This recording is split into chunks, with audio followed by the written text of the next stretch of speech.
Hello, MTI members. Tom Morrison here from Nashville, Tennessee, the corporate office of your trade association, the Metal Treating Institute. I'm excited to be here today. We're going to talk about company culture with someone who actually has the knowledge from building a culture, but also works in a heat treat plant in the HR world. So he's going to be able to mesh those two together for you and share with you how you need to work to get those off the ground. So a couple of things before we get into the content.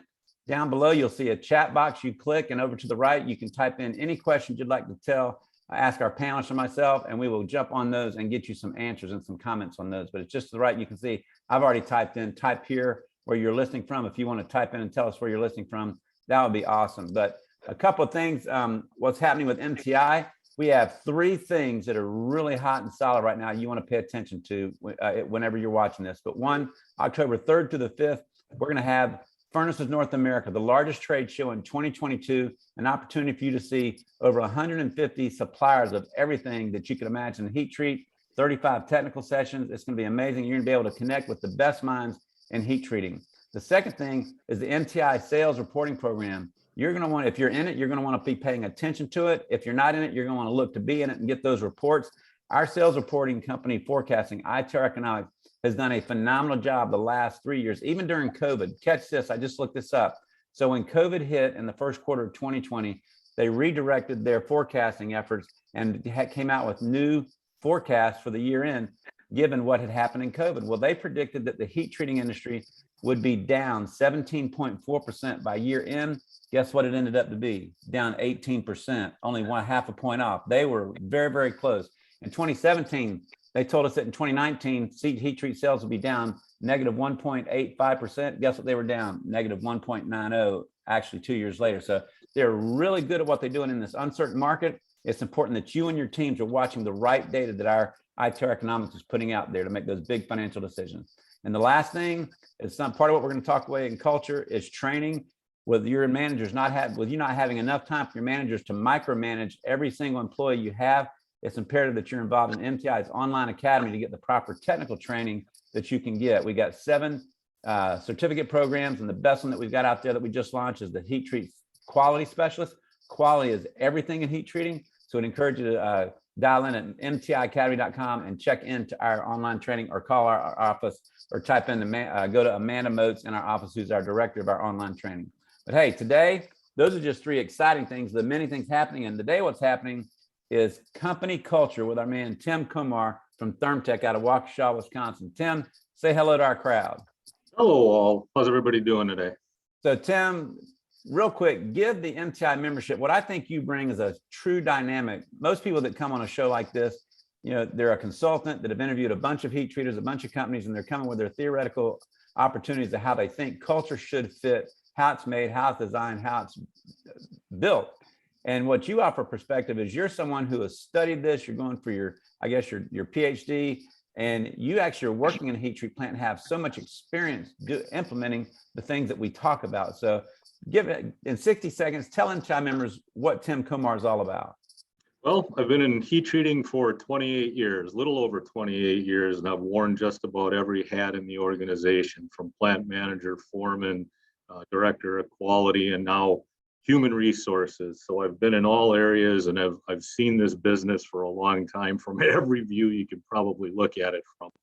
And right now I'm in the process of getting a PhD in organizational leadership, and a couple of the areas that are really influenced me is culture, and how culture fits within an organization, how we create that culture that supports learning and development for the people in that organization, and get people really engaged in the process, which I think is one of the problems that we're up against now. We've seen this change in the world where work is maybe a little bit less important to people, and our pipeline of employees is kind of dried up. So it makes it that much more important for us to create a culture that people want to be here, that they feel they have some meaning and purpose, and they want to return to the workplace. So what we'll be talking about today is that cultural aspect, and how to create a culture that attracts people and keeps them here. You know, you bring up an interesting point that we've run out of the pipeline, and we have. When you look at the labor participation rate, it's down a couple of points, which people say, well, it's only down 2 points from 63% to 61% from where it was pre-COVID to back now post-COVID. But one thing people got to understand is that that 2 points represents like 4 million jobs. It's a lot of jobs out there, and it's burned up the pipeline. So when you look at companies and you look at the heat treat plant and the makeup of the workers, how would you define culture through the lens of a heat treat plant? Well, culture is really the same. Every organization, every group has a culture, whether it's made intentionally or unintentionally. And when you look at what the definition of culture is, it's really the accumulated knowledge that a group puts together and builds through experience, how they've solved internal problems and external problems over their existence. And those validated beliefs or experiences that they have create this set of values and underlying beliefs that drives how people view the company, how they behave, how they interact with each other, and how they interact with the outside world. So really, culture is built from within over time. And again, culture is, we can build it intentionally or unintentional. One of the arguments that I'm going to make is that as leaders and managers and owners of a heat treating organization, we have to build our culture intentionally, because cultures are dynamic. They're always changing. Sometimes the changes are big, sometimes the changes are small, but they're always changing and always evolving. And if we're not consciously trying to build this culture that we want, that meets the needs of our customers and the needs of our organization and helps us get the results that we want, sometimes we end up in a place that we never intended. And if you think about some of the big companies, the big catastrophic failures that we've had over the past 15 years, companies like Enron, WorldCom, or Wells Fargo. Wells Fargo is still around, but they had cultures that were working well. I mean, they became very successful doing what they did because they built an exceptional culture. And Right. Somewhere along the way, they drifted away from what they did. Either they fell asleep at the wheel, but that culture, whether intentionally or unintentionally, changed into something that didn't work anymore. And I think that's one of the important things that heat treaters have to realize, every organization has to realize, is that you have a culture that's built through experience of what you've done in the past, but the past doesn't necessarily meet our current needs. So we've talked about one thing that I think is really important. We've had this shift in the labor market. So when we built this culture in the past, working under this assumption that we would always find more people. We have more labor. If somebody didn't fit, not that big of a deal. We've got 20 other people that we can keep bringing them in to find the right person that fits our organization. Well, I think the outside world, that we have to adapt to it, right? We can say, well, the world's broken. The world's at fault. It's not our fault. And if we take the stance of, I'm going to change the world, I say good luck with that. Right. But we can change what we do, right? We can adapt our culture internally and create a culture that wants to bring people back into the workplace. And once we have them here, they don't leave. And we can get them to understand how important heat treating is, what value they give to the world, to really make it meaningful to them when they come to work every day. It's amazing what people don't know, how connected heat treating is to their everyday life. I mean, whenever I speak to someone, I talk to people about, when you get on an airplane, that landing gear that you land on, that's safe and sound. Our members make sure that plane goes up and down. The cars that you drive, the hair blower that does your hair, the silverware. I mean, just everything around us. There's not a moment. One of our members years ago said, "Tom, I challenge all kinds of people to tell me that there's not anything in life that you can name me, any part of your life, every single day that you can name me, that I can't show you how heat treating impacts." And it's really remarkable. But when you think about culture, it's amazing that most companies think culture is something that you start, and it's not something that you start. You have a culture every day. You had a culture a year ago. You have a culture right now. And the question is, are you ignoring it? Or are you embracing it and doing something with it? Because how your employees feel about your company and how you do business and how you treat them is the culture. And that's every day. It's not something you're just going to say, oh, let's build a company culture. You already have one. You need to admit that today and figure that you need to get out on the plant floor and kind of talk to your people. So what are some steps that you think, just in this initial phase of people understanding, okay, we have a culture, what are some things that employers can do or HR departments can do to help to figure out what is our current company culture? Okay, so if you want to, I can give you a couple tools to try to figure out what your company culture is, right? So there's a model called the competing values framework, which essentially breaks your culture down into 4 different quadrants, depending on how you, what your emphasis are. So you can have this, we want to give people flexibility, or we want to create these really rigid processes, right? So that falls on one continuum.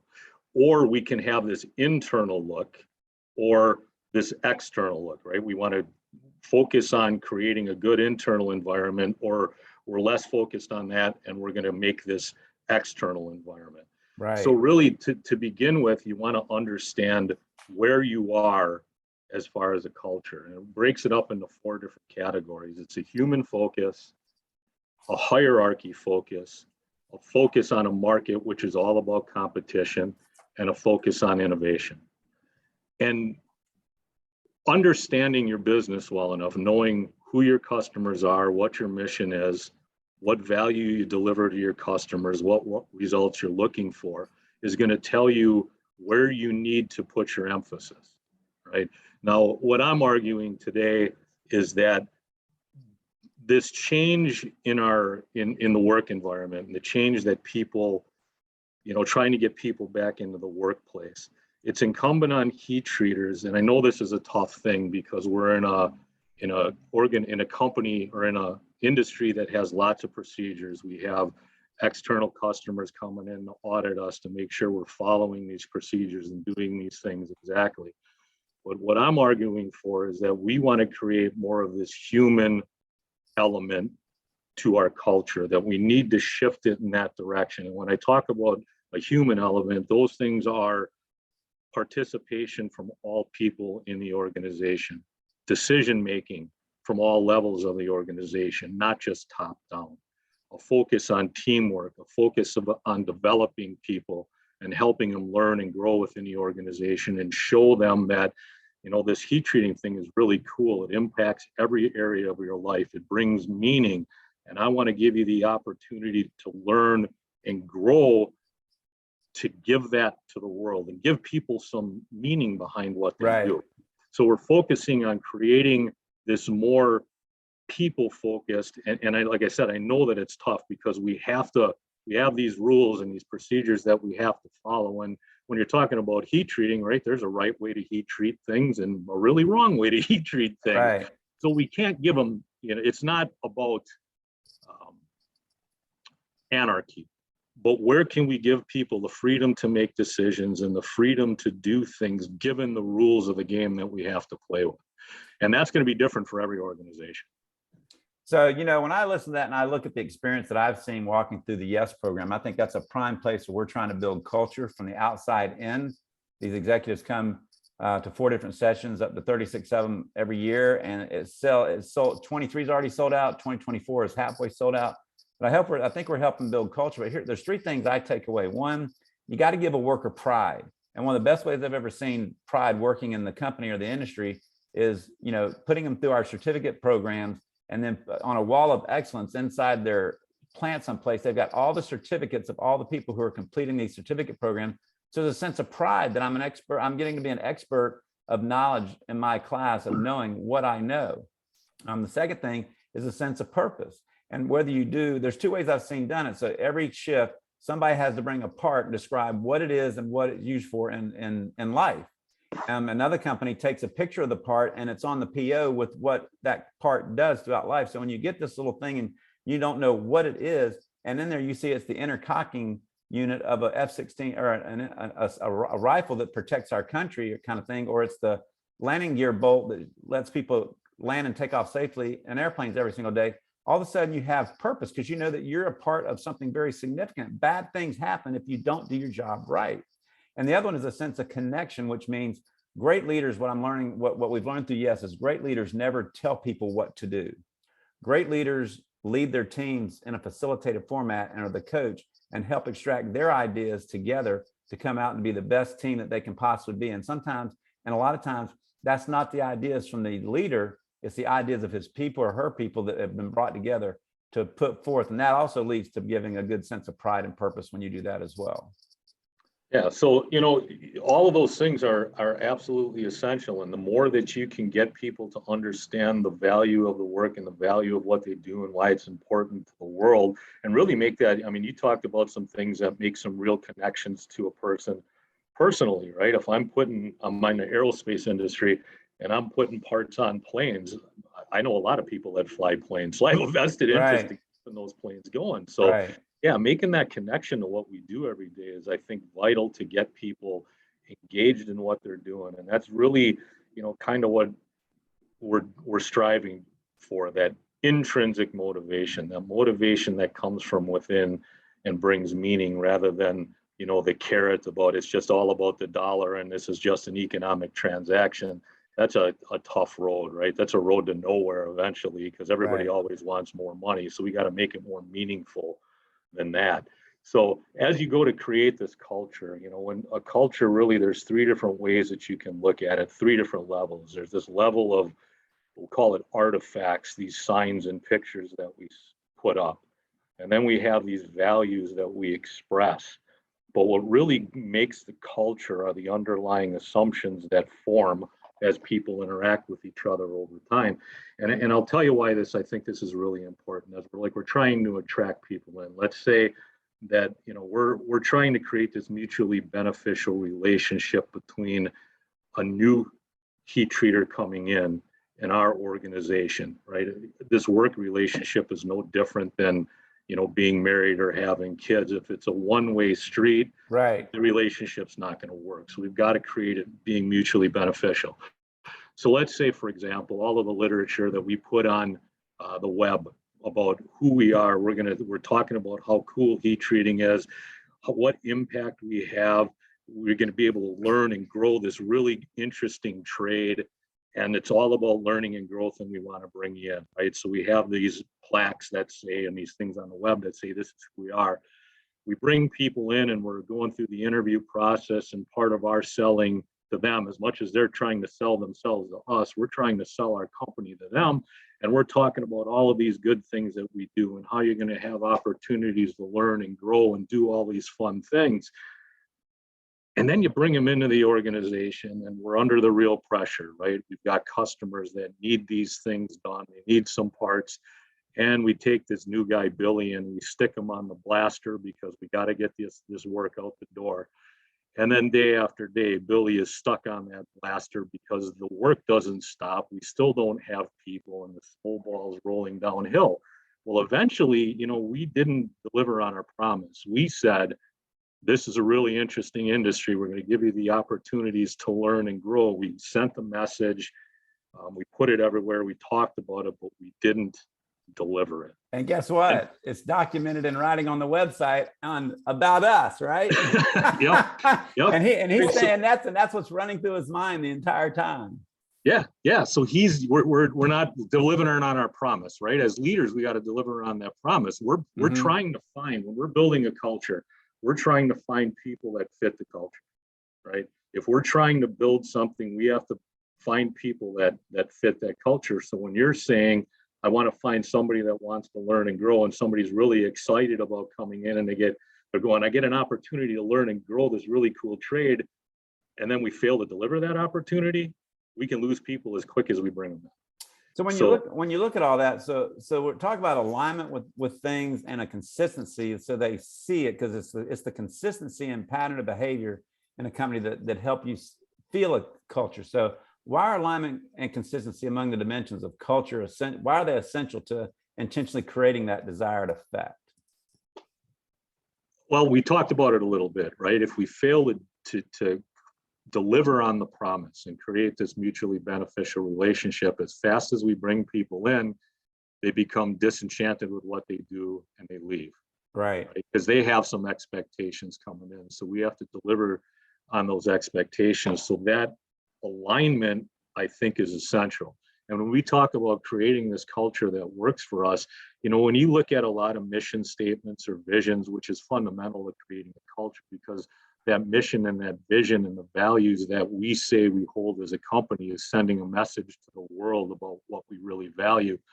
But a lot of times I think they're built on what sounds really good, what sounds really nice, but it's not in here, right? It's not what we truly believe.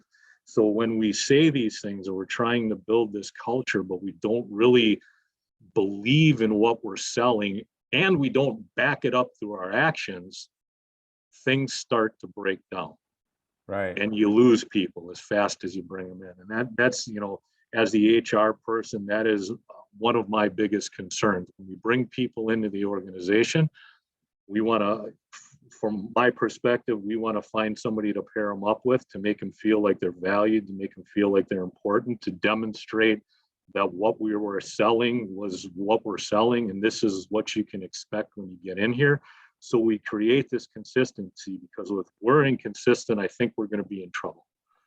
Well, you talked about, and intentionality is a huge thing. We just talked at YES this past week in Philadelphia with 36 of our executive managers across the country in different plants. We probably had 28 companies represented there.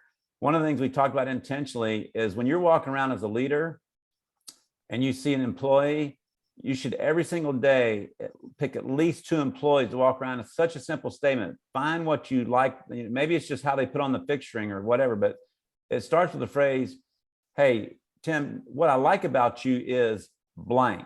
And you encourage them, every now and then, just telling them what you like about them, what you appreciate, or at least what you appreciate about, Tim, what I appreciate about you is you seem to always be tuned in and focused on your job of doing a good job. Because what that's doing is that's throwing out what Dr. Marks, who teaches it, dopamine shots, which drives a positive attitude inside of a certain person's brain. So being an intentional in a culture is about encouraging your people in what good they're doing, but you obviously have to, help them improve in certain areas. But I think all too often we fall prey on trying to help people improve, but we're not telling them intentionally what they're doing well so they can feel good about being where they are. Yeah, I can add on top of that a little bit too. I mean, I think that's very valuable to give that, that positive feedback when people are doing things well. It's equally important to give them constructive feedback when things aren't going well, because if you're not giving them feedback, the assumption is everything's going right. And then if we wait too long, things can get off the track pretty easy. But I think the other important thing there is for me, leadership is all about relationships. And I think sometimes as leaders, we get too focused on the work part of it. For me, I think a big thing is walking through and saying, "Good morning, Tom, how you doing today?" with sincerity, and actually stopping and listening to Tom's response, rather than walking through at 100 miles an hour. "Good morning, because I've got so much to do," right? If you make people feel like they matter, and if you can make it beyond the workplace, I mean, it doesn't take any energy to 2 minutes to have a conversation about how your day was, how your weekend went, how the family is going. Don't underestimate that personal connection and how much that can embed a person into an organization.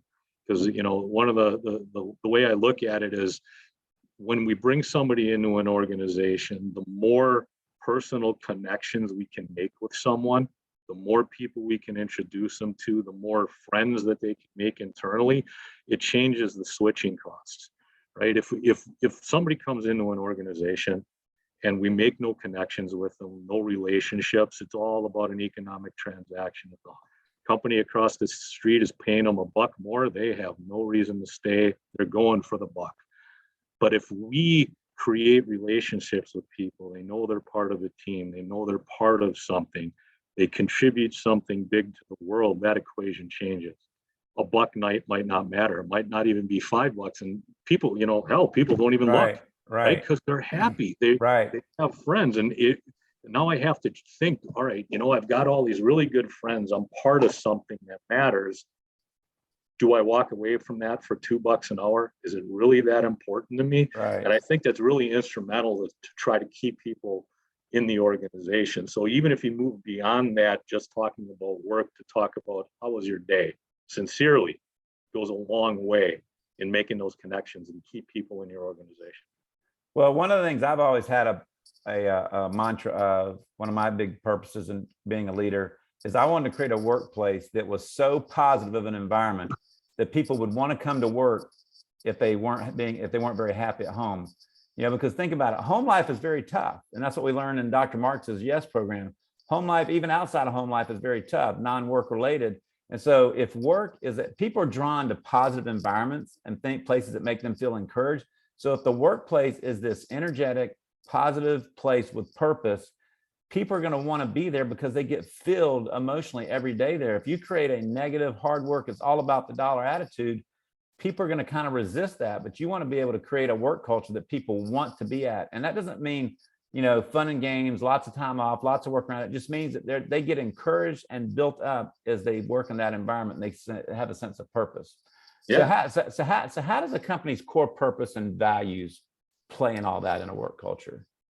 Well, it really sends the message about what's important to that organization and what people can expect when they come into that organization. And again, I mean, it goes back to that whole consistency thing. A lot of times we'll create these values because they sound good on paper, and it sounds like people would, they're going to love to be here because we're honest, we're trustworthy, we treat each other like family. But then a lot of times it can be caustic inside, right? And that we just don't live up to those values, and people aren't held accountable for living up to those values. And a lot of times it's the leaders that are some of the worst offenders, right? Because they're not accountable to everybody else. They feel like, well, this guy works for me, so I can treat him poorly. I know it's not part of what our values say, but I'm going to get away with it anyways because I'm the boss. So when we create these things, I believe they have to be done sincerely. They also have to be done with the input of everyone within the organization as much as you can possibly do that.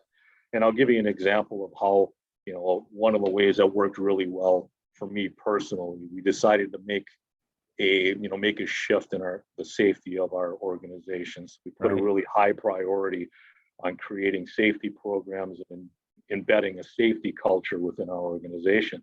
And one of the things that we did is we wanted to create a safety statement, right? A safety mission that we could publish, or a policy that we could put inside and put up on the wall. So rather than making this a top-down event where just the 5 top managers sat in a room and say, this is what we think safety ought to be, we tapped into everybody in the organization. We sent out the internal emails and said, everybody, tell me why you value safety, why it's important to you. And we ended up getting 121 different responses. We took this program called Word It Out, and we looked for the commonalities, and it brought the common sentiments to the top. And we built it off of the input of 121 different employees. That's awesome. So, I mean, that creates buy-in. People rally around what they create. If you're trying to push it from the top down, saying this is what we value, how sure are you that the people that actually have to live in that world actually value it? So if they don't value it, it goes away very quickly. There's a disconnect. Yeah, you're pushing a rope. Good luck, right? It doesn't work out. So, getting people included in the process where they're really bought into it, and then living those values and living it consistently through our actions. And again, leaders have a very heavy influence on how things go. People are always watching, right? So how you go is how the organization is going to go. And if you're inconsistent with what you're saying, you're not fooling anybody. People can see. So like any other piece of the pie, whether it's financial, safety, training, culture has a strategy, and you have to build that strategy amongst your organization. So how is strategy from a management level, how do you use that as a valuable tool, and how do you use that to communicate down to the employees what the strategy is for the culture? So like the first one that we talked about was that competing values framework. You can look it up online. There's a assessment called an organizational culture assessment instrument, which will tell you what your culture actually is. And if you want to, execute this strategy, to know where you're going, you got to know where you are. Mm-hmm. And when you take that assessment, you're going to give it to the people in your organization. And one of the things that the bigger your organization gets, the more dynamic it is, the more disconnected the people at the top become from what actually is going on. You mean we should ask our people what our culture currently is? Go figure, right? That could be scary. Hey, but if you want it to work for you, you have to know. You can't be afraid of what is, right? Right. So I think rip off the they'll, Band-Aid. I think they will appreciate the fact that you asked and want to know. And the big thing is if they see shifts in thinking in a positive way that meet with that clue them in, I think they jump on board because Yeah. they see management saying, hey, they're serious. Yeah. Yeah. Well, I think that's a really important thing, is that management has to be serious. Because if you ask the question and do nothing, what message does that send to people? So Right. when you're looking at culture, dialing it down from what it's on paper to it actually living and breathing in a human way in your organization, what are some of the traits and things that leaders have to, the safety manager, the HR director, the quality manager, what are the things they need to be doing to make sure that culture is, as well as the owners, make sure that culture lives and breathes down to the employee level? Well, I think are we talking about, let me just clarify what you're asking. You're talking about if I want to make this culture real, what are some of the mechanisms or tools I can use to make this real? Yeah. I mean, Okay. how can they dial that down to employees seeing it take place, and how do they get involved? Okay. So let's just say this way. One of the things that you can use is there's a technique called a strategy map, right? So if we take on a strategy map, there's really 4 different levels. The bottom level is this learning and growth level. I like to use it as a culture level. What are the elements of our culture that we've defined that are really important to us to execute our strategy? What are those 4 or 5 absolutely essential cultural elements that we have to build? And what the map does, it says, if we build these 5 different elements, this is how it helps us leverage our internal systems, whatever those may be. Maybe we need to be more customer service oriented. So we need to build some trust where we can create more of a customer service orientation. But it tells you how you build these internal systems that deliver that value to our customer that gets us the results we're looking for. And it creates, again, alignment. Like I like to use the example of a blaster. When we say, hey, we have this goal of delivering exceptional value to a customer and making 10% profit is ultimately what we want to do. And I'm just throwing out arbitrary numbers. How does a blaster, a guy who's cleaning parts all day long, make that connection between what he does every day and how it really drives value for that customer and the organization, so he can see how his contribution matters? So the strategy map visually gives managers, leaders a tool to talk to their people and say, listen, this is how everything fits together. This is the 10,000-foot view. If we become exceptional at building trust and learning and whatever the cultural elements that you define that you need to have, this is how it takes us from building the culture to delivering the internal systems, to delivering the value to the customer. We're ultimately successful in the end. So that's one tool that you can use. And there's a book called Strategy Maps from a couple of gentlemen named Kaplan and Norton that'll explain it to you. Probably could put it up visually. It might be a little bit easier than just talking about it. But beyond creating the sense of alignment for people so they can make a connection between what they do every day and how it drives the organization and the company forward, a big one for me, creating a culture, once we define those 4 or 5 different culture elements, is hire, fire, and promote based on that culture that we want to form, right? So when I'm hiring people, I'm putting soft skills ahead of technical skills.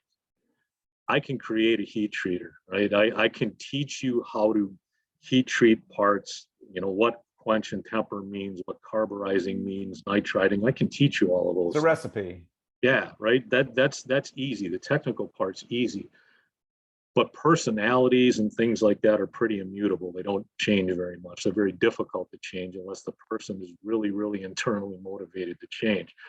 So finding the right people in the first place that fit that culture that you're trying to build is absolutely essential. And I think it's really, really important. I've seen this mistake happen many times. Promoting based on that culture is essential. You can take a person, and again, we'll use the name Billy, greatest heat treater in our shop, awesome operator, knows all the equipment, but he doesn't like people. He complains about everything. He yells at people and puts them down. Hates change. Right? Exactly. Hates change. This is just the way things are. And now we're going to take this fundamental shift. We're going to take him from being an individual computer, not contributor. Now we want to make him into a foreman because he's got all these technical skills, but he's got the people skills of a rotten stump. Now he's in charge of bringing the best out of people, right?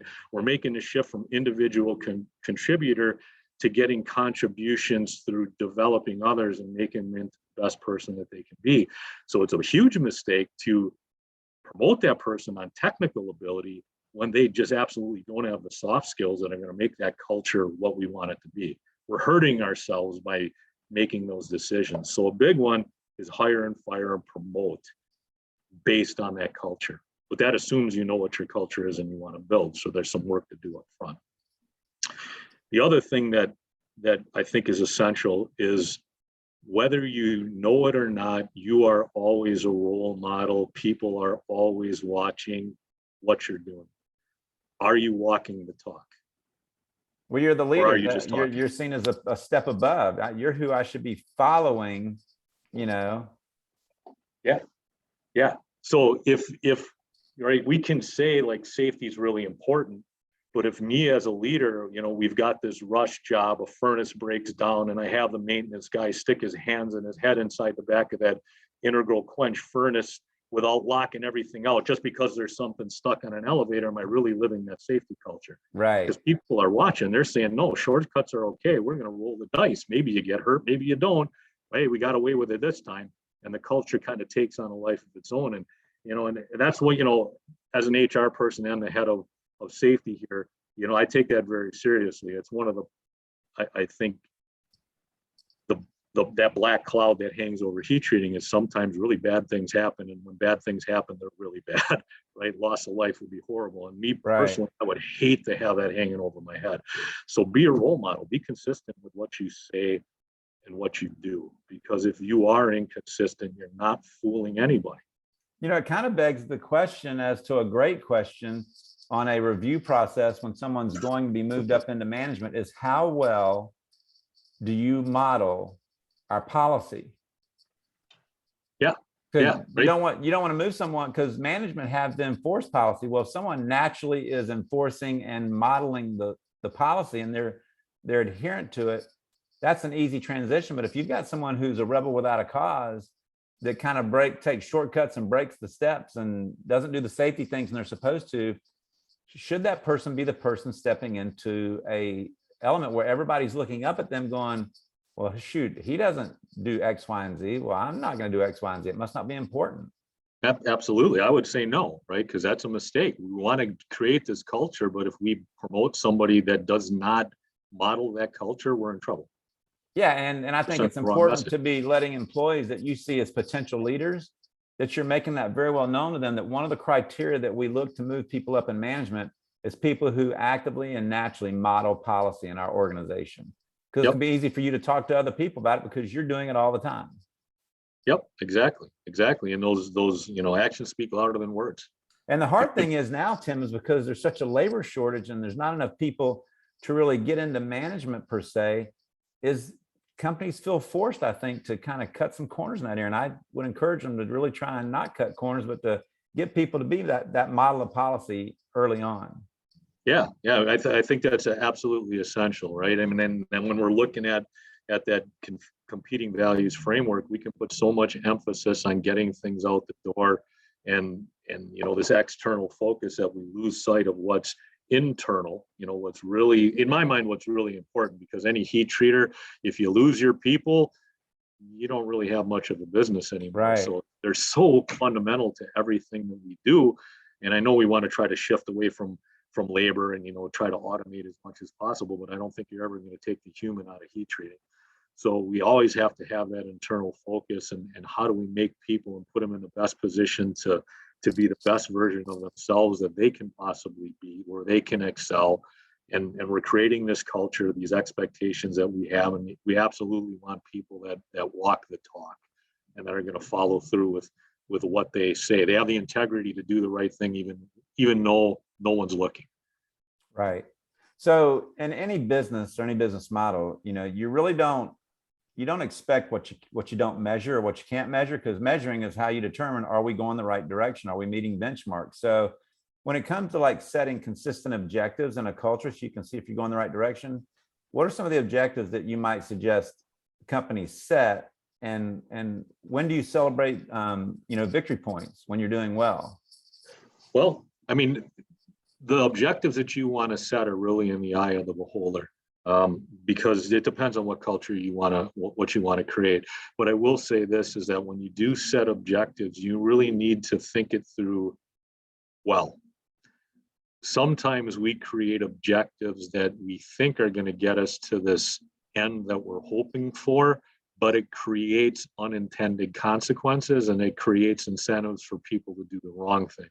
And I'll give you a quick example that I've seen in my life, right? We had some issues with the output of a group, the inspectors, Right. So we created this metric that was looking at the output, how many orders that they could get through in a day, right? Hoping that by concentrating on throughput, it would get people to focus on the right things and get the throughput up. But it had a couple of unintended consequences. One is that it was a very individual focused goal rather than a collective goal. So Right. just looking at the individual person. So it eroded team, right? It eroded the collective results. The second thing that it did is that it created the incentive to pick and choose the low-hanging fruit. I'm getting evaluated every day on my output, so I'm going to take the easiest jobs that have the lowest inspection levels that are not hard to inspect. And it took the focus off of the hot list and what was really important, what people were expecting tomorrow, right? Because I just wanted to get my numbers up so I could get 35 orders through. Right. And the other thing that it did is it incentivizes people taking shortcuts, right? We're taking the focus off of quality and getting things right. We're saying this is a throughput number. So it creates an incentive for people to say, you know what, if I take a shortcut, I'm supposed to check 40 pieces on this order. Well, I'm only going to inspect 30 because I get an extra thing through, right? It looks good in my numbers, knowing full well that one, maybe nobody ever finds out that I didn't check those 10 pieces. Or if there's a quality problem with it, that quality problem is not coming back to me Right. for 2 or 3 months, if ever, right? So when we create objectives, you have to be very thoughtful about how you create the objectives, that they are directed towards what you really want to get, Right. and that there's no unintended consequences that you were not expecting that's creating a different incentive than what you're hoping for. Right. So I know that's not a very good answer to the question, because it's really hard to say what are the right objectives for you to set it. Well, it depends. What are you trying to accomplish? I don't know the answer to that. Only you do. Right. So you have to figure out what are you trying to accomplish, and then create measures that you measure consistently that get you to that end. And if I guess this is going to channel back to my days in quality. If you're coming up short on some metric that you're trying to accomplish or your goal that you're trying to accomplish, what are you going to do about it? Right. It's great to know that, hey, we're coming up a little bit short. Well, now it comes the tough part. Why are we coming up short? What do we have to do different? How do we change our culture, the way that we view the world, the way we interact, whatever it means to get us to that end that we're looking for, that metric that we're measuring matters, right? So it's one thing to create this outcome that we're looking for. It has to have importance. It has to have importance to the people above. They have to take it seriously. And when things are going wrong, how you allocate resources says a lot. If we don't focus our resources on fixing that problem, whatever it may be, how important is it? Right. Well, I think it's important to get your employees and companies input on all those things, because think about it, 30 years ago, most employees didn't really know much about your business model. They didn't know much about what was going on in other companies. They didn't know much about anything because they didn't have access to information. Today, they have access to the most amazing array of unlimited information. I mean, you can go out to Indeed.com or Glassdoor, and you can see what interview questions people are going to be asked at certain levels of income jobs. The amount of information they have is remarkable. So why wouldn't you want to get their input? Because the first thing they're going to do when you deliver what you think should be happening, you're coming through the lens of, is that really the right thing? And if you're wrong, man, you're kind of throwing yourself out to dry. But if you ask your employees, what do you think on these things? And they actually give you good, because I think today's, even people that are over 50, I think today we have the most informed, some of it's good information, some of it's bad, but it is the most informed consumer, the most informed employee, the most informed human existence in our history, because we just have so much access to information. So why wouldn't you want to tap into that? Because even someone that may have a bad attitude still may say something that means something that says, you know what, we may not like him or her, but that's a good idea. So I think I have this kind of concept I call rate, review, create, and execute. And it's how you create great change. And one of the things you do, the first step is you find out, you determine what constituency is going to have the biggest impact on this. And we ask them questions and rate and get them to rate us our performance in certain areas that we want to see change. Once we get those ratings and comments in, we review that process and review the answers. And then we say, okay, and then create is you create solutions based upon that input. And then the last thing is once you've got your plan, you then execute it. So it's a very simple process to get people involved in a process that can help make change that everybody buys into, which is really cool. Yeah, I think that buy-in's everything, right? Like I said, people value or rally around what they create. So if you give them part of that creation process and determining what should be, they're automatically buying in to what they're developing, right? Because they have some skin in the game. Right. And I would have another thought that kind of popped into my mind that when you were talking about tapping into what other people think, I would also say, take a step back as a leader. And when you start to talk to people and you really want their opinions, some of the feedback that you get in your world might be really trivial, but just take a step back and see it from their perspective, that if somebody's going to come to you and bring something up and say, hey, this is a problem, this is something that really needs to be addressed, it's probably a very big deal in their world. Right. And give them at least enough courtesy to engage with them. You can't fix everything, right? I am not saying that we need to bend to every wish and figure it out.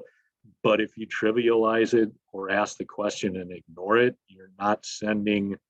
I don't think you're sending the right message to your employees. So always remember, if you're going to dare to ask the question, you have to have the courage to follow through on that question. So we've talked about strategy. We've talked about what culture is. We've talked about how to connect it to your core values and your objectives. We've talked about a little bit about how to measurement, what leaders should do. So the last question I want to ask you, Tim, is anyone listening to this, whether today or in the future, what is maybe 1 to 3 steps that you would initially take next week after thinking this through, initially take to begin to walk that process of wanting to create the culture you want in your organization? Well, the first thing I would do is do the work to make sure you understand what your culture is right now. Mm-hmm. Right? Understand what it is right now. Define what you want that culture to be.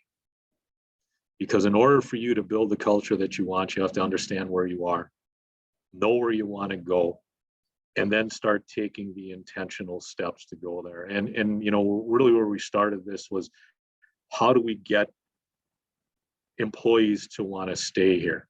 The first thing that I would recommend is focus on making those connections with people the second you hire them and the second they walk in the door. Don't let them feel like an outsider. Make them feel like they are part of something the second they walk in. Introduce them to people, make them tap into their thoughts or ideas and start to build those relationships, because I'll be honest, heat treating is not everybody's cup of tea. It's kind of a tough industry, right? Humping steel around and doing things like that isn't for everybody. And I loved it, to be honest with you, when we had big 12,000 gallon open oil tanks, and now that's a fire. I'm a little pyromaniac, so that was always kind of entertaining. But we still, it's a tough industry. So how do we make these connections with people that make them want to be here? And I would focus on those connections, because it's tough enough to find somebody. And when you find that right person, if you don't make those connections, you run the risk of losing them before they can ever learn what heat treating really is and see what contribution they can make. Right. Well, Tim, that's awesome, man. Well, I sure appreciate you being on here with us on MTI's monthly live webcast. Thank you for your time today, members. MTI is here for you during this. It's a struggle, it's a grind, right? And we are here for you with the information you need to make it through this uncertain economy, this labor shortage. There's so much going on around us. We have resources made for you to really connect in and get the highest productivity and the most out of your people while giving them a workplace culture they want to be at. So thank you for being with us today. And don't forget, on June 2nd, we're going to have Nick Espinosa, our cybersecurity professional, who's going to really be talking about something that came out at the spring meeting. So many members are wondering what's the Russian hackers that they're talking about there. Is there a threat of hackers of any kind tapping into your manufacturing data and making your day a bad day? So on June 2nd at 2 p.m. Eastern time, Nick's going to come on and talk about the threat of those things and talk about what you can do to help continue to protect yourself against hackers from other countries into your data. So Tim, thanks so much. MTI members, remember, you're not strong, you're MTI strong. We will see you soon. Have a good day.